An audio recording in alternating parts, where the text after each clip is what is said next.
Welcome to Behind the Line, where we pull back the curtain on the challenges facing first responders and frontline workers. The work you do is unique, and so are the stresses that go with it. Join me as we tackle key issues to reduce risks for burnout, and as we work to support you in doing the job you love without sacrificing being the kind of person you want to be. Hey there, and welcome back to Behind the Line. I'm your host, Lindsay Foss. If you're new to Behind the Line, what you should know about me is that I'm a clinical counselor specializing in trauma therapy. And after over a decade working with first responders and frontline workers around issues like burnout, compassion fatigue, PTSD, and related OSIs, I've become a passionate wellness advocate and educator for those who sacrifice so much for our communities out on the front lines. Behind the Line is a place for us to talk about the real life behind the scenes challenges facing you on the front lines. I created this podcast with the hope of bringing easy access to skills for wellness, allowing you to find greater sustainability both on the job and off. Today, I am joined again by two generous guests, TC Randall and Jennifer Pound. TC Randall was an ER nurse of 14 years and is the author of the book The View from the Wrong Side of the Day, all about his experiences as a nurse and facing an occupational stress injury, resulting in years off the job to work at recovering. My other guest, Jennifer Pound, is a recently retired RCMP staff sergeant who was the face of the Integrated Homicide Investigation Team in Vancouver for a number of years. And she's the creator of the blog fuelforfirstresponders.com. Both TC and Jen have been on Behind the Line before and were a part of some of our most listened to episodes. They each have an inside perspective of life on the front lines, and they both have insight and wisdom to share around what it looks like to connect with therapy while working to recover from occupational stress injuries. They have both had a mixture of experiences, and as a result, they have both become advocates for systemic change and supporting frontline staff in accessing support more effectively and efficiently. The three of us sat down and enjoyed a conversation about their experiences of when therapy hasn't been a fit, like that pair of jeans you try on that just does not hug in the right places, as well as their experiences of finding their Goldilocks moment where it was just right. I've broken the conversation into two parts. If you missed last week's episode, jump back and check it out. This week, you'll get to hear the rest of our conversation on when therapy is working and how to help yourself find that fit. Before we dive into the interview, I want to give one last reminder that registration for the Self-Care Dare 5-day challenge for first responders and frontline workers is open. This is the last time we'll be running the Dare this year. And if you've been unsure how to invest in your wellness, I hope you'll take the leap and join us. It's a ton of fun, and I will circle back at the end of the episode with a few more details. Or you can check out the show notes to learn more and register. All right, we're going to jump back into this conversation. I hope you enjoy. So, okay, we're going to shift gears a bit because I'm aware that we are on a time limit as well. So, I would love to hear a little bit more about your guys' positive experiences with therapy and what that's looked like. I would like to have hope and redemption for my profession, really. That's what I'm looking for. I think, like for me, so it was a long process. It took me, and it actually took switching out of WorkSafe and onto long-term disability. Yeah. And they were a little more. They had more of a broad focus, and so they were able to give me options in therapy. Like I said, with WorkSafe, it's kind of a one-size-fits-all and kind of approach. Whereas with long-term disability, they were like, okay, well, we have this therapist that specializes in this, or this therapist that specializes in that. So they got me into cognitive behavioral therapy, which is more talking, much more focused on behavior patterns and the way like managing my feelings. Yeah. So that was a big step for me. I think another thing too, and this is going to be maybe hard for some of the listeners to hear. All right. But what really worked for me was a shift in my focus, Mm, um, because of, again, my personality type. When all this mm, started, um, I was focused on the fix, right? Fix me. mm. Yes, make it I want better. I want to be back to where I was before all this happened. I want that Yes. person back. Undo the broken and Yes. make it better. Yes. And there was a point after 2 years where it was kind of like, well, maybe that's not a realistic goal, right? Hmm. Like any sort of chronic condition, there comes a point where you have to say, okay, maybe we're not going to fix this. So, how do we manage it? And Yeah. that really changed my focus in therapy because we started talking about, okay, what do I do when I start to feel anxious in a situation? How do I mitigate that so I'm Yeah. not like riding a tidal wave? It's, what strategies can I employ when I'm feeling depressed or, Yeah. right? So we started talking about behaviors and how to alter them to deal with a situation that isn't going away, or to Yeah. deal with symptoms that are, to some extent, probably at this point, always going to be there. I think Totally. that's a really important thing to sort of, um, and it takes a lot of self honesty because, as I said, when we first started this, I didn't want to hear it. Yeah. I was not open to this feedback. Yeah, Yeah. I mean, I think that's fair. I think when we're on the front end of it, we want to believe that there is a going back, a way to be in my life before this existed. And it is yeah, hard when we hit a point that we kind of go, right, this isn't, I am a changed human. And while aspects of this might get more managed at different times, it will be a piece of me that carries along with. And as a nurse, I think probably you have some amount of exposure to that, like people who get some of those like long-term chronic yeah, illness kinds of diagnoses that are resistant to accepting that this is a thing I'm going to have to live with. And yet, as they accept it, they can adapt into living with it far more effectively than if they're constantly resisting this yeah. idea that this is a part of my life now. Yeah, most definitely. There's a you have to learn to modify. Yeah, totally. Now, Jen, how about for you? Like, what does it look like to shift from having some not so great experiences within therapy to something that was more positive? It was shocking. It was actually Mhm. quite surprising that I was actually feeling better after some of the visits. It was very promising, Yeah, you know, to the point that we were talking about just before about the doctors or the psychologists making those calls on their own. To her credit, the woman that I was seeing um, after the first psychologist that I saw, she yeah. sort of said, you know, I don't really have the ability to give you what you need, Hmm. and referred me on to somebody else. So that's Okay. that's when I was referred on to the operational stress injury clinic. Okay. Yeah. So, you know, to her credit, she kind of owned that, and I was super thankful that she did that. Um, Yeah. and so another positive for me was just realizing that group therapy was helpful. Yeah. You know, if you would have asked me 3 years ago if I would have sat down in front of a group and had a conversation about my injury, there was absolutely not Hmm. a chance that I was going to do that. Um, Right. but I did. I found it super helpful, and everybody in the room has kind of that same common ground of what are we in for kind of thing. So there's the therapy that you get out of the group therapy, and then there's the therapy you actually get out of the group that you're attending there with. And I think it serves a lot of purposes, and I would recommend it. And, you know, I'd recommend it at the best time for that individual.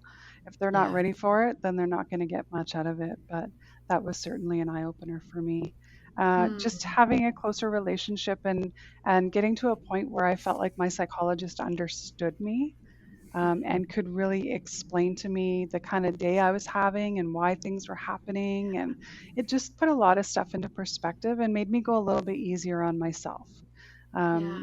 I think a lot of what happens with individuals with PTSIs there is a lot of negative self-talk that comes with it. Mhm.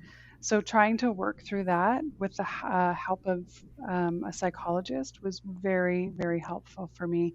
And you learn to Yeah. just not beat up on yourself all the time. It still Good. happens, but you just don't do it all the time.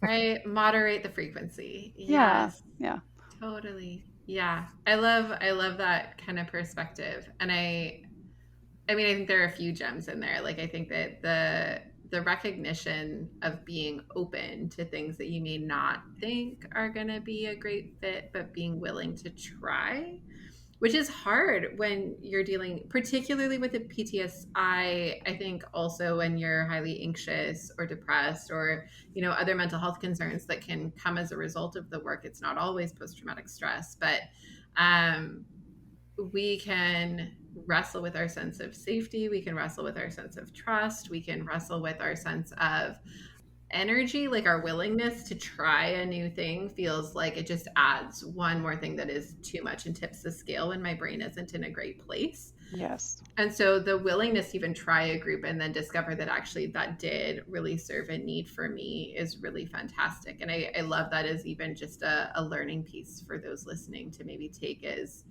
uh, being open and willing to try, even if it doesn't seem on the front end like it's going to be the thing, that it can have value. I often have clients, I get a lot of clients who are coming because they're, we call them mandated clients. So they're coming through a WorkSafe or through something where they're kind of required to be there.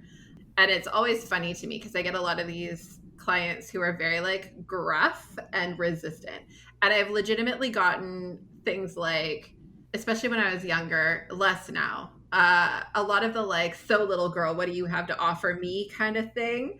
And I came up with this really quippy thing early in my career where I would say, give me 3 sessions. If you don't see a difference after 3 sessions, bail, fine. But give me 3 sessions, right? So just like that willingness to try for a beat and not judge just on the face of that initial encounter, whether right, it's with group therapy or individual therapy or a given therapist or whatever, that yeah, we give a space for it to have a chance to maybe be helpful. for sure. Yeah, Yeah.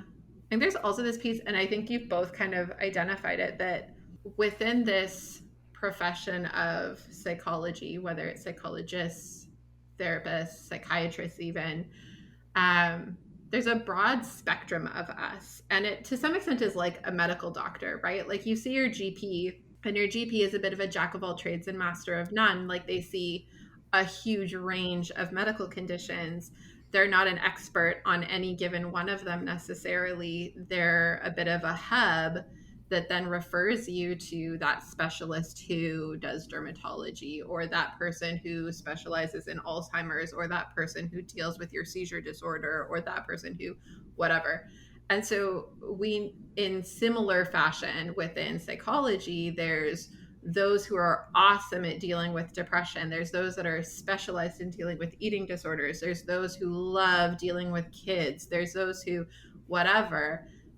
There are some who are kind of like the GP, who are a bit of a jack of all trades, master of none, kind of a general practitioner who do little bits of lots of things. And I think one of the challenges for first responders and frontline workers is they often end up in some of those general practitioner spaces, or being like the fill to someone's schedule who actually specializes in something different, but I needed to fill a spot. You're here, so why not? I think I can work with you. I probably won't do you harm. But that doesn't necessarily mean that they're the best for you. And so, one of the things that we talked about in the last episode prior to this one is your right to interview a therapist. Like, your right to ask questions and learn about them and know what they're great at before you feel like you have to walk in the door, and that you have the right to assess their skill and judge whether they feel like a fit before you actually arrive and see them face to face. yeah, And it's okay to seek out someone who does explicitly work with your kind of demographic. yeah, yeah. Yeah. I think part of the challenge too with that is that you feel like even if you can get into somebody and have those appointments, Mm, you've hit the jackpot. So you don't want to totally. give somebody up for fear that you're not going to have anybody at all. Totally. But yeah, I think if you're patient and you can, push through, there are good people out there with some really good skills to help you get through it. Yeah, for sure. I'm curious. So I asked you guys each what are the key learnings as it related to your negative experiences? As it related to your positive experiences, what are some of the key learnings that you would hope others to know about, or would maybe direct others to consider as they seek out something and try to have a positive experience with therapy? I think we've all said it, keep going, right? Yeah. And be a consumer. Yeah. And just knowing that you can be a consumer is something that we don't tell people, right? Like, oh my God, you mean I can just switch, right? Like Totally. nobody says that. It's just like, here's your therapist. Right. And you're stuck here forever. Yeah, especially when you're dealing with WorkSafe, because it's like, here's your list of possibles, and there's one name Yeah. on it. Right? So being able to just know that you have the ability to say, I don't think this is working for me, and I'd like to see somebody else. Mm-hmm. I'd like to try some other types of therapy. So I think there's a self advocacy piece. There's also the having that information available piece where it's like, if somebody could have told me up front and said, you have these rights that you can exercise, Yeah. and here's sort of how you go about it. Yeah. Totally. I think for me, a big part of what I pass on is just to get the family on board. Have the family go through some therapy and some education pieces as well. Um, I know it it causes such a big rift when you're trying to go through this injury and you're trying not to internalize everything and you feel so guilty for what it does to you. And then you start to learn about it and you start to ease off a little bit on yourself. But I think what needs to happen is that your family also needs to be given that education piece so they don't judge you for the surface behavior as well. Yeah. Just so they understand that sometimes things are just, it's a lack of control. Like sometimes it's Yeah. just not in our ability to just be calm and be a nice person, right? Like Yeah. your patience is done sometimes. You've had a long day, and if your family knows what that's all about, they can give you a little more slack.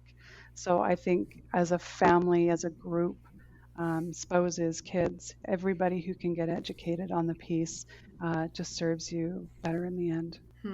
Good one. I like that one. And I think too that, and it goes along with what we were saying about self-talk as well, is that um, a lot of times when you have any, not just post-traumatic stress, but any sort of mental health issue, all your energy sort of goes into that. Yeah. Right, and sometimes that's, my energy for the day is taken up just trying not to lose it. Yeah. And so when we're talking about ourselves and families and things like that, other things sort of get left by the Mm-hmm. wayside, right? Like, sometimes I get up and I get things done and I go places and I do things, and other days it's like I got up and I put pants on today, That's right. and that's Woo! that's my accomplishment for the day. Totally. Yeah. And having the family sort of aware of that too is so that, oh, why weren't the dishes done? Why, where's my dinner, kind of thing. Well, Yeah. I just don't have the reserves to do that today. Yes. Totally. And also being able to, one of the hardest battles I had when this first started was being able to say that to myself, right? Where Yes. it's like, it's okay that I didn't get everything on my to-do list done today Mm-hmm. because I put pants on. Yeah. Totally. And that was the thing. Yeah. Yeah. For sure. Yeah, I know one of the things that I find really meaningful is both with clients directly, I've done this with their families as well on occasion, is having conversations about how your brain works when you are struggling with something like post traumatic stress, it is a little bit different, but has some parallels when it's depression or anxiety or other kinds of concerns. But that, like, physiologically, our brains are operating very, very differently. Like, structurally, they are operating differently. And having those conversations where it's less about the, like, well, you didn't want to enough, or you didn't try hard enough, or whatever. It kind of releases us from that, because it's not me, it's my brain, and my brain is not something I have direct control over in this moment. Which helps us to feel like it's less out of, like, sheer will and wanting that we do better. And I think that just gives, like, different permission to be human and to move through this process that is a process. It gives our family some of the same, the ability to kind of go, like, right, it's not mom, it's not dad, it's mom's brain, and it's not firing the way it needs to fire today. And so I can try to buffer to that a little bit differently than just feeling upset about it. And it's like any other body part, right? Like, if I break my leg, nobody's going to be like, "Oh, you're lazy. You didn't go for your run today." Right? Right? And Totally. if you've got an injury to your brain, then there's going to be effects from that, physical effects. Totally. Well, and it's a little bit like, it's funny because I love the broken leg comparison, but I actually like comparing it better to breaking a toe. Yeah. Or a rib, because toes and ribs are, like, just a total bitch to heal, because you utilize them all the time, and there's not really a great way of, like, setting and ensuring stability to those parts. They're always being used, and so they never heal totally right or perfectly. And to some extent, that's what we're facing when we're dealing with something like this with our brain, is that it's not something we just get to, like, put up and rest for a day or a week or a month or a whatever, and then it will be all better and healed. It is something we're constantly having to use while it is injured, and then frustrated at the fact that it's not healing the way we want it to heal. Yeah, for sure. I really value both of your input today. It was a really great conversation, I think, and I hope that this is of benefit to those that are listening. I'm curious if there's, like, any last thoughts, parting words before we wrap up. I think just that, to say, and we said this throughout, is that we need just having the conversation, right? And because the biggest barriers to these professions and to people with post-traumatic stress is the way that we set it up.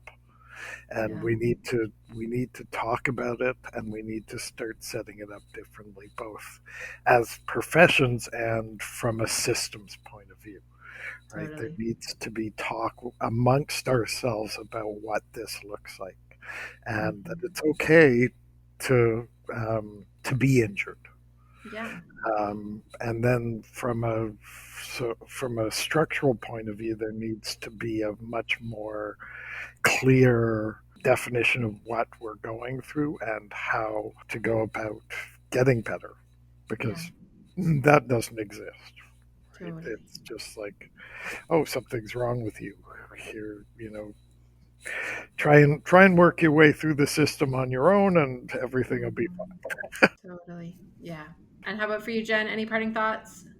If you can, just reach out to somebody who has gone through it. I think if you're speaking with people who are going through it or who have gone through it and are managing it, I think you can learn a lot, and it comes from a really real perspective.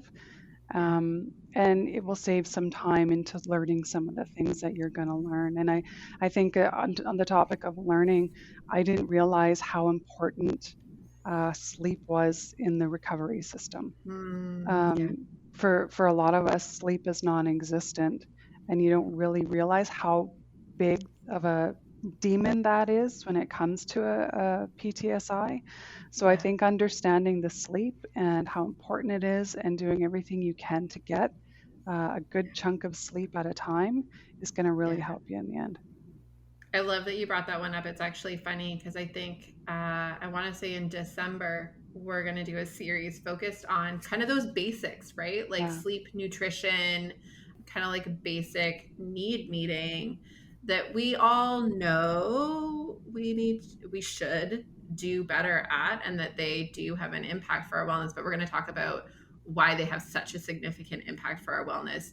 And our hope is to have a couple of experts come and chat about things like how to navigate sleep when you're doing shift work and things like that.